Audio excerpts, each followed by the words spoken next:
game away. Blow up. We're playing for something, man. We're playing for something. This gotta mean something to you. It gotta mean something. Everything you got. Everything you got. Let's finish this. Do it, fellas. Let's go. Let's do it, fellas. Finish 2-3. 1, 2, 3. You ready to make history? Come on now. Yeah. You know, there's these two words. And when I say them, people get goosebumps cause they know what happens next. So without further ado, Free smoke. look. Scared cause I'm drowning in silence with bad thoughts. These days I don't have nothing to say, man, the bag talks. I put in headphones on my driver. Pull up to the spot and give a good dick and Godiva. I can't lie, I'm uninspired. No more pillow talking about nonsense. I only stick around to put some band-aids on my conscience. I don't know why I feel so bad, nigga. That's what we do, no foundation. We don't build no more, we just screw. Half a bottle of Henny, girl, I'm going with the wind. The same niggas say they happy for me, ain't want me to win. So I'm done on my friends. Don't need help popping Coronas and reminiscing. I just call up Big Bro J and say it's time for venting. If I live forever, I hold this hate for some centuries. You don't know how much or how you doing what it meant to me, but motherfuck all that. I don't even offer up the time to make the call back. Stupid Lodo, if they don't get the picture now, man, I crop them out of the photo. I can't relate to my peers. Been doing this shit for years. I'm motivated by fears. I took the wheel and I steer. My sound not dictated by fuck boys in Atlanta. Stay gifted like this album was ghost written by Santa Bars forever, like they decided to throw me under Slammer. Every song's a hit like they picture me underhanders. I could drop a million songs, but they never gon' understand us. Soapbox sermons for niggas never giving chances. Fight our whole lives to get these weak ass advances. Work twice as hard for the shit that they getting handed. And this ain't even nothing we chose, nigga, we branded. Still can't tell why all of these niggas mad at me. I'm trying to get 100 so I can put my team on salary. Give it all to the art, man, I turn my life to a gallery. Man, damn, what a fucked up masterpiece. 1100 shots and I swear, man, I felt them all. If we ain't even good on our block, man, who can we call? Pre-decline state of mind, we broke crabs in the barrel. Got us fighting our folk, man, this shit just a life of peril. When did winning not become the main thing? I always say keep the main thing, where, you know, winning is the only thing that truly matters. You find yourself alone, riding in green fields with the sun on your face. Do not be troubled. Brothers, what we do in life echoes in eternity. Yo, welcome back to another episode of Kicking It with Saint. Yo, the Yankees just traded for Juan Soto, bro. That's big news, bro. That's big news. If you don't, I know we ain't really a baseball channel, even though we could be one day. I mean, we gonna be one day. We do talk about baseball a lot on the channel from here and there. And Juan Soto being traded to the Yankees is huge, bro. The Yankees having Aaron Judge, Juan Soto. Lord knows I want to say Giancarlo Stanton because I love Giancarlo Stanton. I got to watch him when he was in his prime in Miami. And I understand he not that player no more. He ain't seen a slider he won't strike out on. But if he is healthy, bro, the big three, that big three, oh my goodness. Aaron Judge is stud. He not a better hitter than Juan Soto. He a better home run hitter than Juan Soto, but a better hitter all around. Now I'm taking Juan Soto every day. But you got the Judge, Juan Soto, Stanton. That's a rotation. Jason Dominguez, when he get healthy, oh my good. I love, so yo, if you don't know, I'm a Phillies fan. I don't want to talk about it right now because all they do is disappoint me. Of all my favorite sports franchises I've seen win championships, even my secondary teams, the only team I've never got to see win a championship that I root for is the Phillies. Don't want to talk about it. However, I love the Yankees. I don't root for well, I'm not a Yankee fan, but I do root for the Yankees. I like the Yankees. Really because when I was growing up, they were one of the best teams. Plus they got my favorite player all time, Derek Jeter. So I fuck with the Yankees, bro. I like Mariano, AJ Brunette, Derek Jeter, Alex Rodriguez, Robinson Cano, Mark Teixeira, Nick Swisher, Johnny Damon, C. Sabathia. Couldn't forget my boy. I watched the Yankees a lot growing up, bro. So I root for the Yankees. I don't have a problem with the Yankees. I know a lot of people hate the Yankees. I don't. I know a lot of people don't like teams when the team want to spend money, because you might root for a team that's always telling you that we don't got money, so they doing a whole bunch of broke shit. I love that the Yankees feel like they have to live up to this standard of we have to spend money, fuck developing players. If somebody pop, they pop. But we trying to go out and get the best players. When Garrett Cole was the highest free agent, we went out and paid him. We paid Aaron Judge. We went out and got Juan Soto, and I think they're going to pay Juan Soto. My only problem that I've ever had with the New York Yankees is this dumbass facial hair rule. I just do not, and I saw Cameron Maben talk about this in a tweet. I just don't understand this facial hair rule, bro. I really don't. I think that's one of the dumbest fucking rules I've probably ever seen or heard of in my lifetime. That is just a ridiculous rule. I don't understand why you keep a rule like that. And I don't care what nobody say. And I understand the success. I don't know why people correlate success in a dumbass rule like that. Like as if they couldn't have had the same amount of success with people having beards. My problem with this is look at how many players prefer to wear a beard, prefer to have beards in 2023. And it's a lot of great players in the MLB who have beards. It's a lot of great players who don't have beards. What I'm saying is you should not be forced to not have a beard, bro.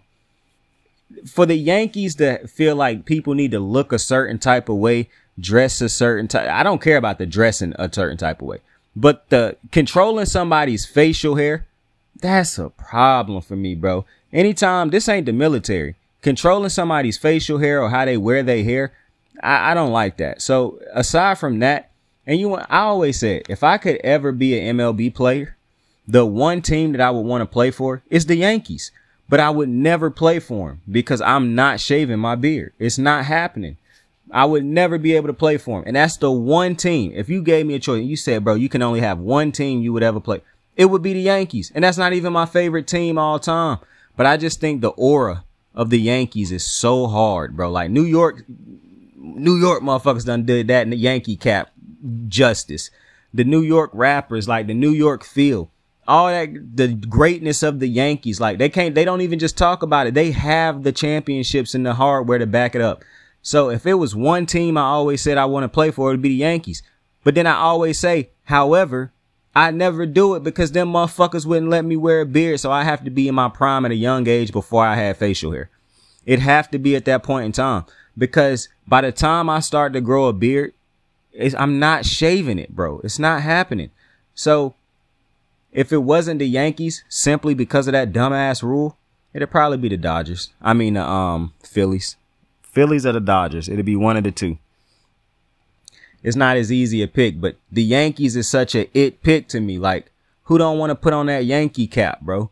I know a lot of people who don't like the Yankee uniforms. I love the Yankees uniforms, bro. I think they got one of the cleanest uniforms in baseball. The Yankees do a lot of things right, bro. I'm not stunting with you. I just don't like that dumbass rule. But I love that they got Juan Soto. And luckily, Juan Soto a dude who don't wear a beard anyways.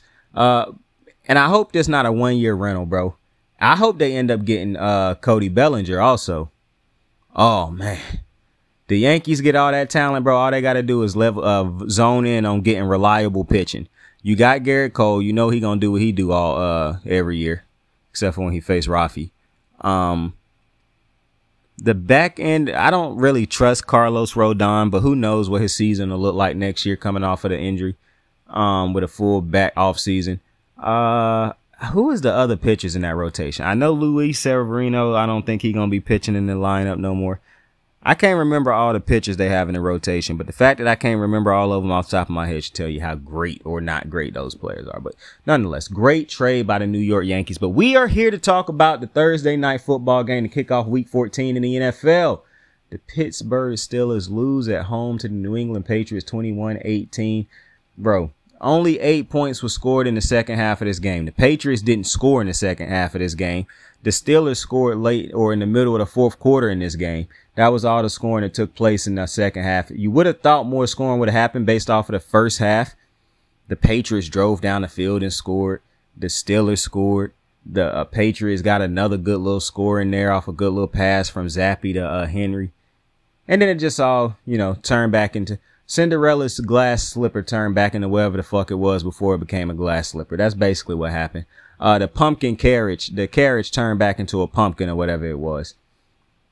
It got ugly out there. Tough games to watch, man. A lot of Steelers suffering injuries late in the season. I think this game pretty much sealed off. Well, you know what? It actually didn't, because the back end of the AFC is not looking too great right now. If Buffalo could wake the fuck up, Buffalo would easily have one of these wild card playoff spots. Cincinnati not having Joe Burrow done opened up a playoff spot.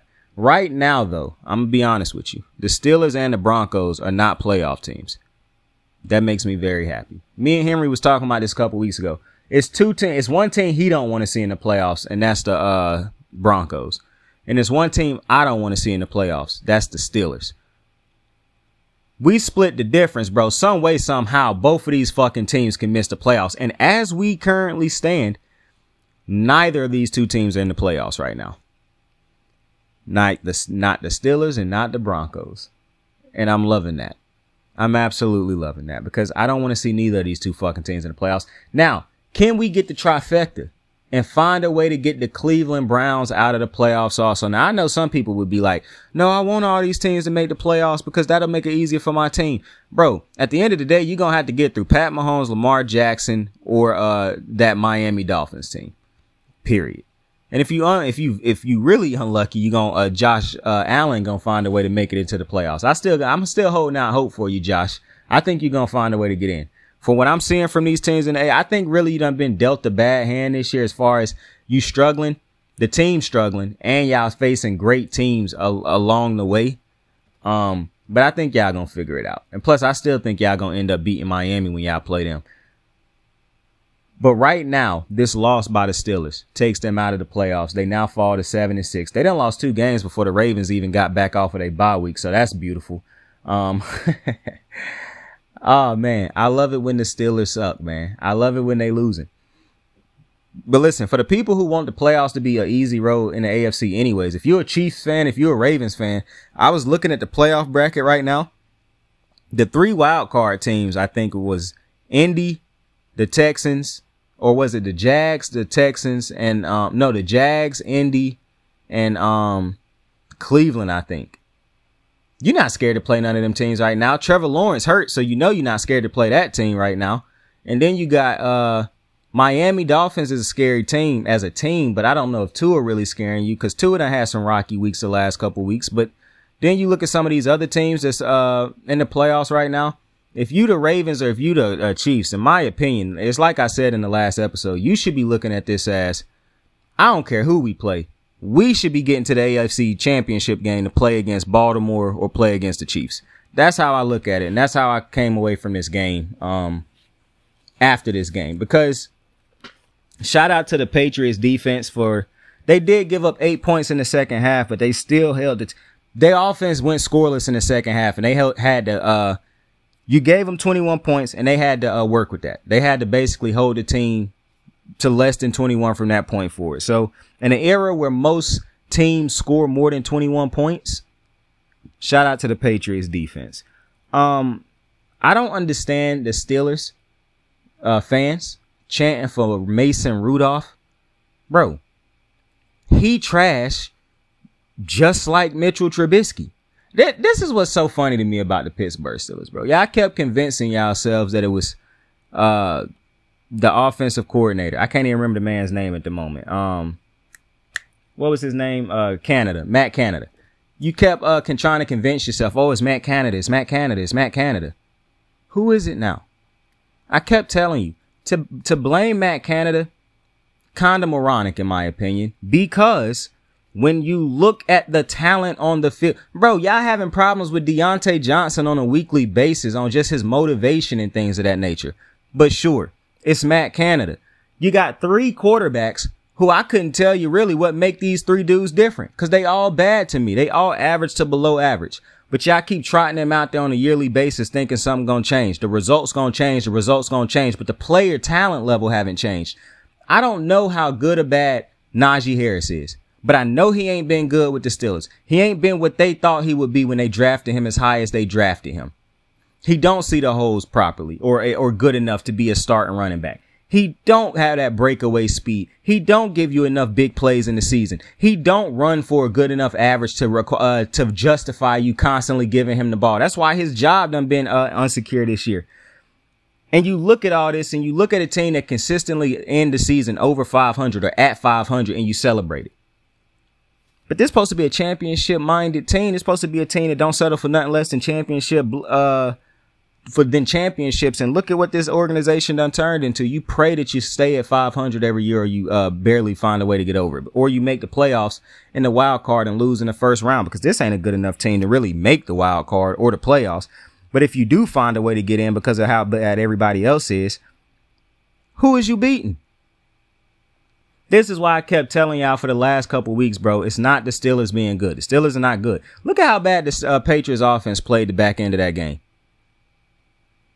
They tried to lose the game just as much as the Steelers tried to lose the game, bro. Like, the offensive incompetency made it so that both of these teams was doing their damnness to try to score points that couldn't be scored.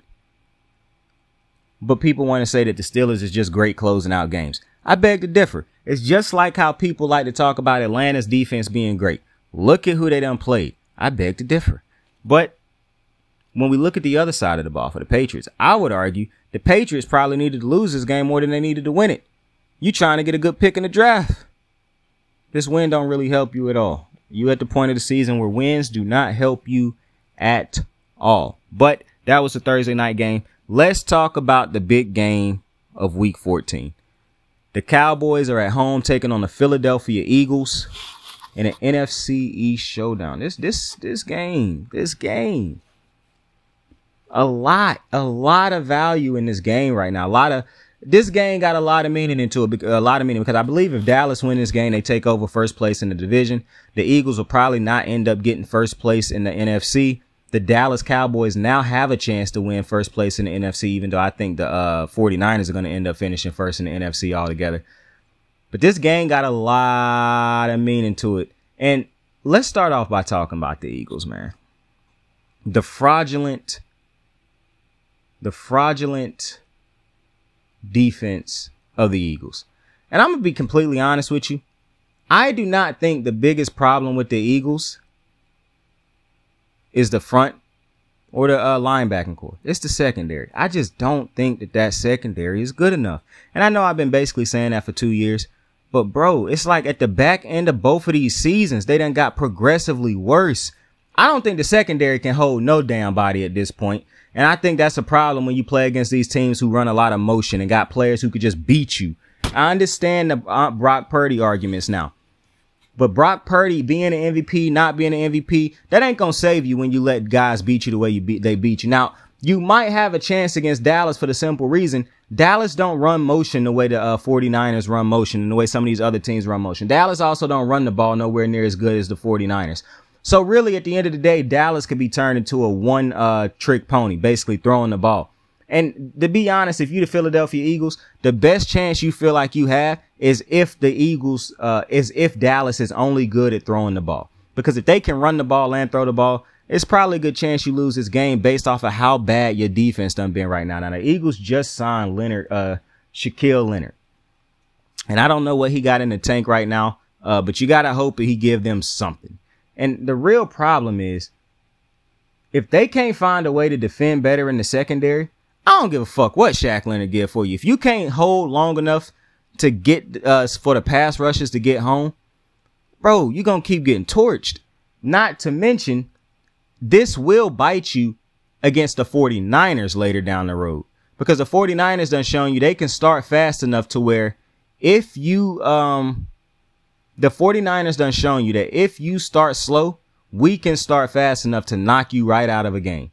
So I'm not too worried about that against the Cowboys. And I think for the Cowboys, this is a bigger game for them than it is for the Philadelphia Eagles. If Philly can lose this game, and I still would pick them to get to the Super Bowl. If the Dallas Cowboys lose this game, in my opinion, it's no shot that they beat Philly or the 49ers in the playoffs. That's my faith level. And listen, you just heard me talk about how disgusted I am with that Philadelphia defense, the secondary specifically.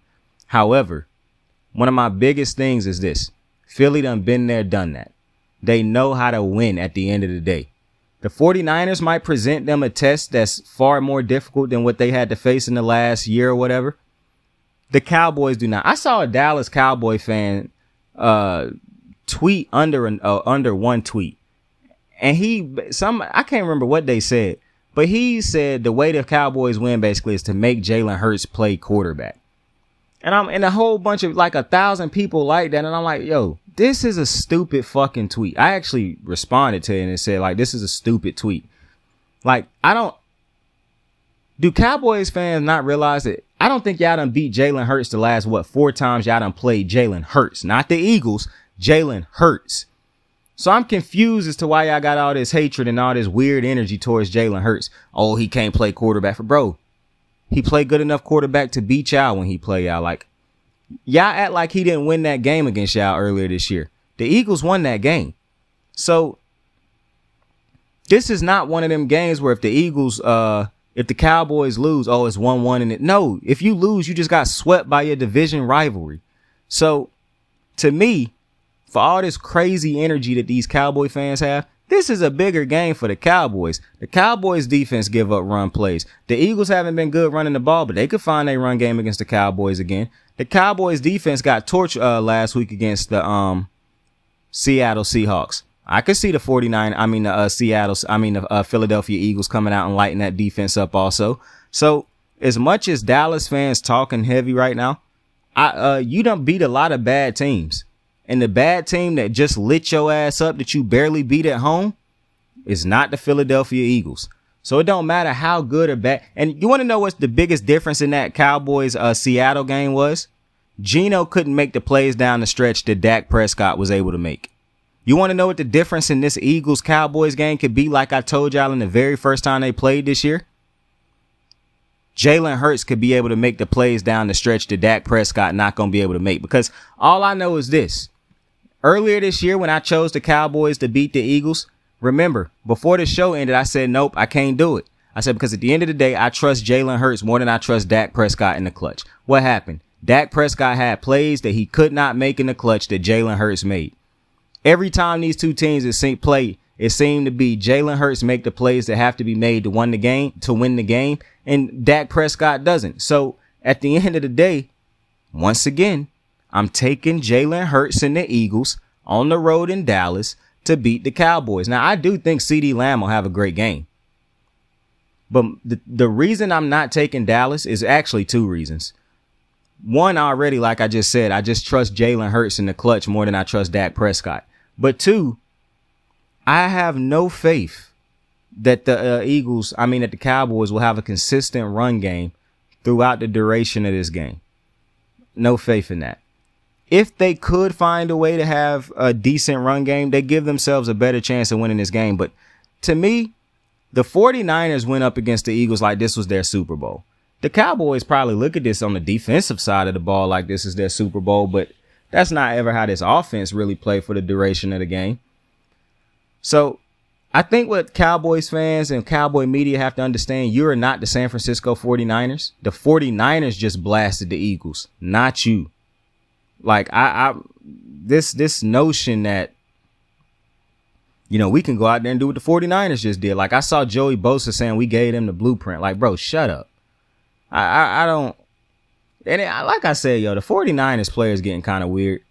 I don't know how Fred Warner dealing with these dudes, bro, because everybody around him just want to keep. Fred Warner came out and said he ain't really with the talking about this stuff after the loss and whatnot. Bro, why won't these players other than Fred Warner let this go? You cannot go back and play that game that was played last year. You can only move forward. I don't understand. The Eagles didn't even win the fucking Super Bowl. So I don't even know why you still mad. You talking like they stole a ring from you. They didn't even win the ring. So, and then the thing that I find the funniest is every time people want to hop on this, because the Eagles, for some reason, it feel like it's the Eagles against the world. I don't know why people hate the Eagles the way they do right now. If somebody was like, I hate the Eagles fan base, that's one thing. But hating the Eagles, I really don't get it. Like Jason Kelsey got it. Bro, it's some organization, either the Jags or the Jets, I think. I got to go look up the report. A dude done stole $22 million from the team. Like, what's going on? I'll get back to that report. Hold up.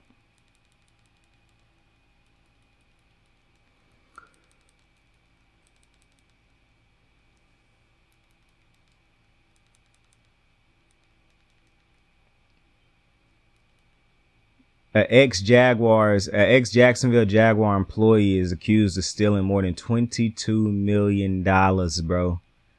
That's nuts. That's crazy. I think they say he had a gambling addiction allegedly or something like that. That's crazy.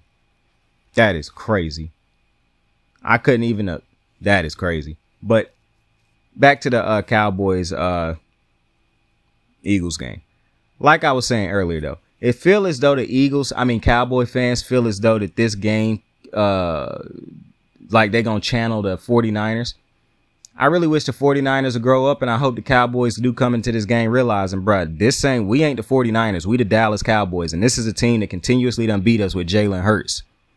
It's like this history. I'm glad you're not dwelling on the history, but to act like that ain't happened, I don't know, man.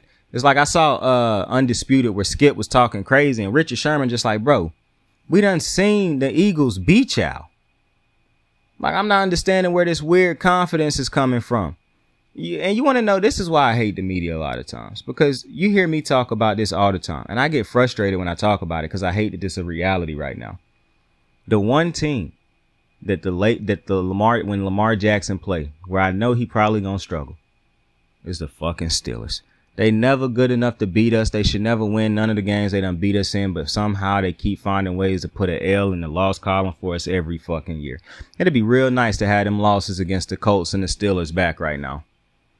It'd be real nice to have those losses back right now, based off of who we finna play coming up.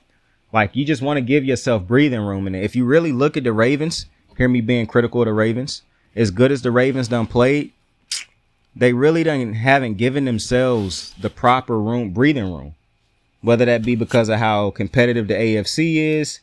If you really look at the Ravens, they should be undefeated right now, and they are not, because they dropped 3 games. All 3 of those games they should have won. If you come into this week 13-0, you look at this gauntlet of teams that you finna play coming up: the Jags, the Dolphins, the 49ers, the Rams. You give yourself great breathing room to lose 2 of those games. Don't care what the media say about you, and you still have a good record. Kind of like the Philadelphia Eagles. The Ravens, to me, didn't capitalize off of some of the bad other good teams dropping games. Now, the Bengals, the Bills, you just can't expect that that's going to happen on a normal basis, that they're going to play below. Because Josh Allen and Joe Burrow, along with Lamar Jackson, Pat Mahomes, those is quarterbacks who you expect going to get you 12 wins a season, 10 to 12 wins, possibly more a season. I'm not quite sure if I can put Tua in that yet, because I don't feel like it's just, Tua's greatness that's adding to those wins as much as it is. It's a lot of talent over there in Miami, and I'm not taking nothing away from Tua. I think the addition of Tua is added.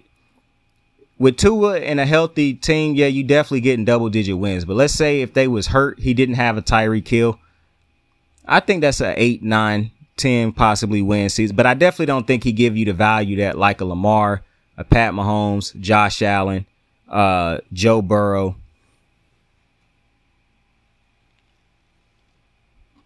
And if you don't like what I'm saying, the evidence is he done lost to all of them. I know he got 1 win against Lamar. He should not have won that game. And he got a win against the Bills. Should not have won that game. But nonetheless, I'm not hating on my boy Tua Tagovailoa, bro. Roll Tide. Roll Tide, roll. But when I look at the AFC right now, I'm just saying to myself, the Ravens could have executed even better, and we would have had a far better position in the AFC right now. And I'm saying, it's just me being a fan, wishing, hoping for more, Rolling over to the NFC. Guys, I thought we wasn't going to talk too much about the NFC South. Clearly I was wrong, because they actually got a game that's coming up this week between the Falcons and the Bucks. If the Bucks lose this game, that's their season. If they win this game, they still have a chance of winning this sorry-ass division. But if you lose this game, I just feel like it's 4 games left on the season. or 3 games left on the season. I just think you put yourself too deep of a hole to be able to pull yourself out. Mike Williams. That's not his name. How did I forget this motherfucker's name? Mike Evans. 1,000 receiving yards every single year of his career. He gonna walk into the Hall of Fame. They probably already done started creating the man's bus.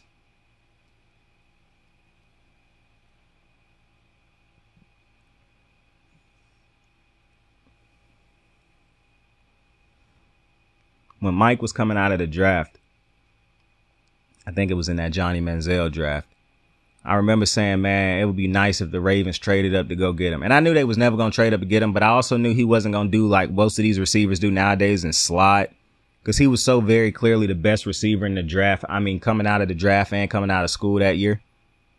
And boy, what could have been. He could have changed our whole offense, but I'm glad he didn't end up in Baltimore, because I don't know if he would have got 1,000 yards every year of his career with some of the bullshit he would have had to work with in Baltimore as far as the schemes and whatnot. But I choose to believe Joe Flacco and Lamar Jackson would have absolutely benefited with that, man, because Lamar Jackson and Zay Flowers in year 2 is going to be disgusting. Lamar Jackson and Odell Beckham, if he come back next year, is going to be disgusting, because you can already see how they done started flowing with each other. I'm telling you, the only reason Lamar Jackson done got these goofy numbers that people want him to have is because he keep letting Gus Edwards get the ball in the red zone. If the man didn't let his running backs get their touches, he have about 30 touchdown passes on the season, bro. I see people trying to pick apart his number. Oh, he only responsible for 18 touchdowns. No, he only got 18 total touchdowns. He responsible for all the touchdowns on the team, damn near, if it ain't a defensive touchdown. Stop playing with me.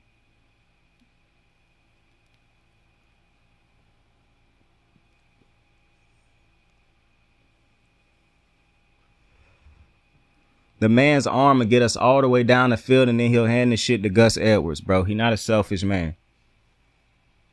He a man of the people, not above but equal. For the greater good, I walk amongst the evil.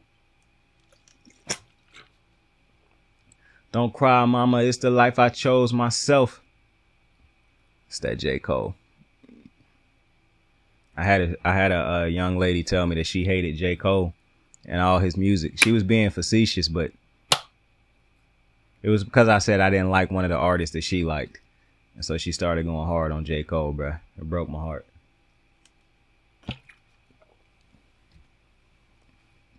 But that's neither here nor there. Shout out to Tyrese Halliburton in the NBA balling right now. Balling out of control. Before we close out the show, though, I would like to say to the Pittsburgh Steelers fans, don't see too many of them towels being waved around right now. I saw a video where they were showing like some empty seats in the Steelers stadium. I saw before the game, Steve Smith had on Baltimore Raven gloves in Pittsburgh Stadium. Nobody takes you serious, Pittsburgh. Let that sink in. Your franchise is no longer being looked at as a serious franchise, man. Oh, gone are the days of Troy Polamalu, James Harrison, the 3Bs, Mike Wallace, Santonio Holmes, Plexico Burris, who's some other, James Ferrier, who you got? Some of these other studs, all the studs that was, hell, Cameron Hayward. Gone are those days, bro. Did you ever think you live in an era where the impact of a, TJ Watt didn't? And TJ Watt might have been concussed in this game. Who knows? He came back and played, so that alleged on a concussion. But, you know, the impact of TJ Watt not even saving you right now.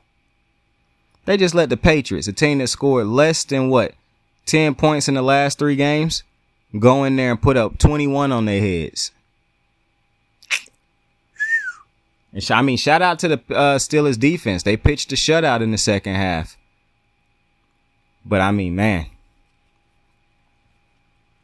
a tough one. With that being said, I appreciate y'all for joining me on another episode of Kicking It With Saint. Tell somebody you fuck with them. Tell somebody you love them. You can be anything in the world. Choose to be kind to somebody today. We spend so much time, so much time chasing things and chasing people that would not put that type of time and effort on us. So how about we do something a little bit different? Let's chase and appreciate, not even chase, because people who fuck with you and who love you and want to be around you, not finna make you chase them. Point blank period. I had to tell my homeboy today, and it's a lesson that I still be learning every day, bro. I'm not special, bro. I be telling y'all stuff like this, but that don't exclude me from these messages. When I'm telling y'all this shit right here, bro, that's for y'all and for me. All right? I'm just saying it out loud. I'm not excluded from these messages these sermons that I be giving. No. But I had a homeboy today who was getting frustrated because he was like, bro, I'm tired of this chick, but she just keep making me chase her, yada, yada. He said, what should I do? And because I'm learning the same thing, I said, listen, what I think you should do is quit. I said, stop chasing her. I said, because if she wanted you, if she fucked with you, if she liked you, she wouldn't be making you chase her, my guy. I said, so fuck it. I said, walk away from it. I said, and he was like, oh yeah, but it's so hard. I said, I know. I said, but fuck it. I said, because eventually you're going to remember your worth. You're going to remember your value, and you're going to start carrying yourself with your head, chin up again. I said, fuck that. Move on. He was like, really that simple? I said, I ain't say it was going to be simple. I said, this the motherfucker who had this. I wish y'all could hear how animated this motherfucker is.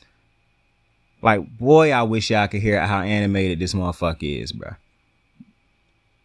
And I really wish y'all could hear some of the shit that come out of his mouth, bro. Some of the shit that he be walking around calling all the dudes Poppy, bro. He dead as we call. He told me that my ass looked good in these gray sweatpants today, bro. So I just want y'all to know the type of person that I'm dealing with. But for him to come to me and tell me that other day, because he do be telling me a whole bunch of stuff. Like he be telling me like deep stuff that he probably wouldn't tell nobody else. But he also, I just want to let y'all know the type of shit that he tell me. And you should already know that this is a white dude because he stay talking about sexual things. He loved talking about penises, but that's neither here nor there.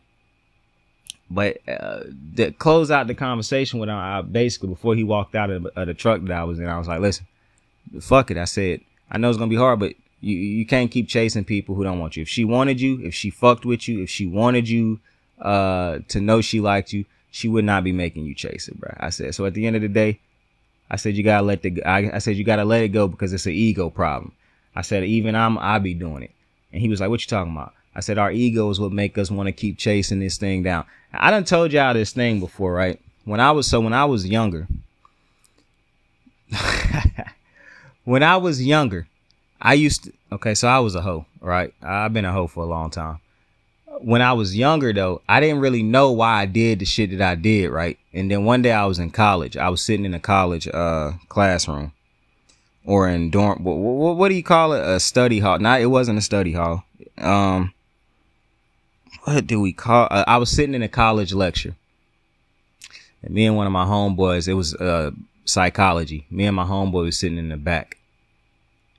And my homeboy we was having a conversation. I don't even know what made us have this conversation, but we just randomly started talking about all the girls we done been with and whatnot. And I was like, I don't even know why I do this, bro. I said, I just be doing it. And he was like, I know why.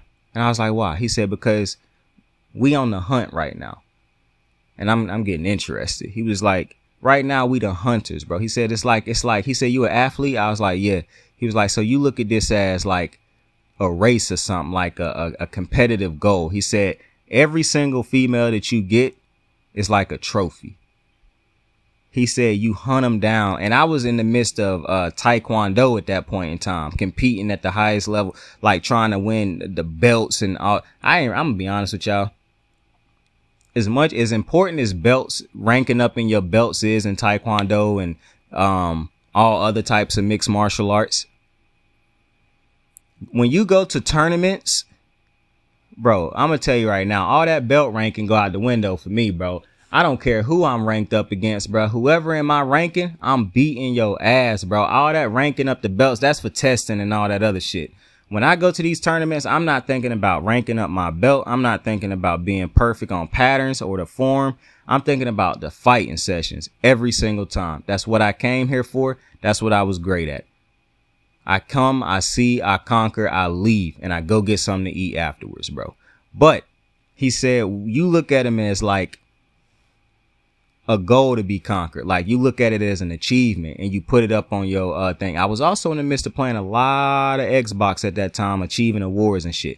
So what he was saying was hitting home for me, like really hitting home. And I'm like, bro, I understand it. And I had never heard nobody say it like this before.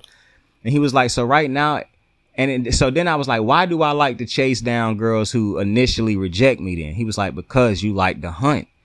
And I was like, He was like, think about it. In sports, when you don't initially achieve something, you keep going at it because it make it even sweeter when you achieve it. He was like, but then as soon as you get it, he was like, you don't be wanting it no more, right? I was like, yeah. He was like, because now you ready to move on to your next goal. You spent so much time achieving that goal. He said, so you put that trophy on the shelf and you immediately go out hunting for the next one. I said, man, that's crazy. Now, if a woman hear this, she gonna think that's crazy. But I'm just letting you into the psyche of what I was doing when I was a younger man. When I wore a younger man's clothes. I'm letting you inside my psyche. That's how I used to be. So it was always like a hunt for the next trophy, for that next prize to put on my wall of prizes to show off to my homeboys and whatnot. I'm not like that no more. So I know I was talking to somebody the other day, and I don't know. I guess I could say we homies, because me and him be having conversations here and there when we get caught in traffic, you know. When we get caught in traffic and our paths cross, you know, we sit down and chat it up a little bit. So I guess, and every time I talk to this dude, it's almost every time it's a deep conversation. But I remember I got something stuck in my tooth. But I remember having a conversation with him the other day when I was talking about, because I was finna tell y'all, like, it be confusing now because I'm not the same type of person. Like, I'm not chasing down women to have a trophy. Now, if I chase a woman, it's because I think she could be my wife one day. And so I was talking to him about that because he married. And when I was talking to him about it, I was like, man, I don't even really know why I let stuff like that bother me now. I said, because, bro, if you had seen me when I was a younger dude, I was like, bro, a girl could reject me and I'll move right on to the next one. And when she come around and want me again, I said, I'll knock her off the list and then move on. I said, but I would never catch no type of emotions or nothing like that. I said, I could never understand nothing like that. I said, because I was such an active hoe. And he was like, you older now. He said, you don't do that as much no more. You don't want to be that no more. He said, you want to settle down, build something with somebody. So he said, it's natural that now when you're on the chase, it's not for a trophy. So now it hurt because you're not looking for a physical or a mental physical type of award, like I got that, let me not. He said, now you're looking for something that lasts a long time, a trophy that you're going to constantly polish off every single day of the rest of your life. Because those other trophies that you was getting before, you replaced every single one of them. You got so many of them, you stopped even caring about them. You didn't touch them up or nothing like that. You didn't even look at them most of the time. Unless you got lonely one night, you went in there and dusted one of them off. He said, but this trophy that you going for now, this prize, this grand prize that you going for now, he said, this the one that you always been looking for. He said, so this one going to hurt a little different. It's going to feel a little different. It's going to be a little different what you looking for. And those were some wise words. So you take from that whatever you take from it. But I appreciate y'all for joining me on another episode of Kicking It With Saint. Tell somebody you fuck with and tell somebody you love them. You can be anything in the world. Choose to be kind to somebody today. I love you and I appreciate you. Saint out. I got the moves like hot sauce. Lil' mama taking the top off. I'm laying down getting topped off. After this, you know she getting knocked off. I know she loving the money, so I keep on thumbing and thumbing. She say she horny when she taking shots, so I keep them coming and coming. Now I'm putting dick in her tummy, scoop her up like I'm raking her something. You would think shawty red track, the way that she running and running. You getting dumber and dumber, you out here chasing the bone. After she finished from giving me dome, the Uber is taking her home. Tight.